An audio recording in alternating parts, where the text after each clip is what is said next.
বিনোদনের রূপালী পর্দা কাঁপিয়ে তিনি এখন তামিলনাড়ুর মুখ্যমন্ত্রী। হ্যাঁ, কথা বলছি কোটি কোটি ভক্তের প্রিয় থালাপাতি বিজয়কে নিয়ে। কিন্তু রাজনীতিতে পা রাখনের পর তার ক্যারিয়ারের একদম শেষ সিনেমা জন নায়গন নিয়ে কি ঘটে গেল?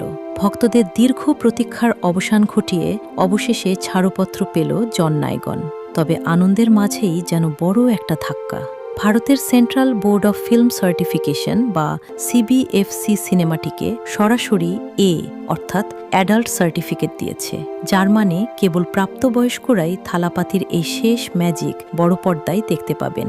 তবে ধাক্কা শুধু এখানেই শেষ নয়। সিনেমাটি মুক্তির আগে সিবিএফসি এতে 12টি বড় ধরনের পরিবর্তনের নির্দেশ দিয়েছে, যার মধ্যে রয়েছে জাতীয় পতাকা নিচে পড়ে যাওয়ার দৃশ্য বাদ দেওয়া, সাদ্দাম হোসেনের ফাঁসি সংক্রান্ত সংলাপ বদলে ফেলা, জেলা প্রশাসকের কার্যালয়ের ব্যাজ অসম্মানজনকভাবে নামানোর দৃশ্য পরিবর্তন, এমনকি একটি শিশু পুড়িয়ে দেওয়ার দৃশ্য সরিয়ে অন্য দৃশ্য যুক্ত করা। সব মিলিয়ে সিনেমাটি থেকে 20 সেকেন্ডের দৃশ্য কেটে ফেলা হচ্ছে এবং 10 সেকেন্ডের অংশ বদলানোর নির্দেশ দেওয়া হয়েছে। গত 9 জানুয়ারি সিনেমাটি মুক্তির কথা থাকলেও রাজনৈতিক ব্যস্ততা আর সেন্সর জটিলতায় তা পিছিয়ে যায়।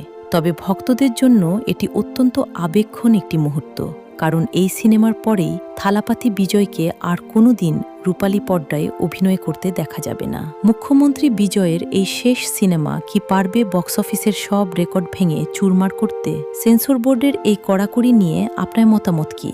কমেন্ট করে জলদি জানান। আর থালাপাতির সব লেটেস্ট আপডেট পেতে এখনই চ্যানেলটি সাবস্ক্রাইব করুন।